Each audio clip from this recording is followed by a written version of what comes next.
सांसारिक जीवन जीते हुए अपने अंदर के भावों से कुछ विषय, कुछ घटनाएं टकराती रहती। ज्यादातर कविताएं समाज के प्रतिघात के कारण जन्मी करुणा का प्रकटीकरण होती है।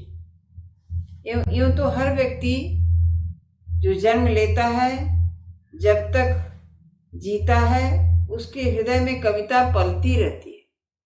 कभी कभी मुख से अनायास निकल जाती है, आवश्यक नहीं कि वह कवि कहलाए। उसकी कविताएं कहीं छपे भी। कवि ने कहा है, वियोगी होगा पहला कवि, आह से निकला होगा गान, निकलकर आंखों से चुपचाप वही होगी कविता अनजान। यह कविता की परिभाषा के लिए बहुत ही सटीक बैठती है कविता की 4 पंक्तियां। और जमाना कुछ भी बदल जाएगा। कल जो वाल्मीकि की कविता थी,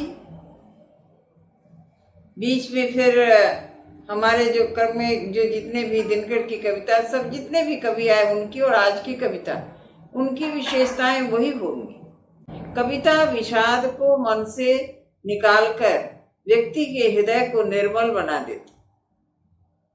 घटनाओं को देखता परखता सब व्यक्ति है, लेकिन उस घटना से कविता बन जाए, उसके मन का अनुराग प्रकट हो जाए, संवेदना के बिना संभव नहीं होता है। ऐसी कविताएं जो दूसरों को भी आंदोलित करती रहें, सुख और दुख में उन्हें गुनगुनाने के लिए प्रेरित करती हैं, समाज के लिए वे एक थाती हो जाती हैं, कई पीढ़ियों तक पढ़ी जाती हैं। कई पीढ़ियों तक उन कविताओं को पढ़कर लोग प्रेरित होते हैं। कुछ पंक्तियों में केवल तुकबंदी हो, कोई उद्देश्य न हो, तो वह कविता नहीं कही जाएगी।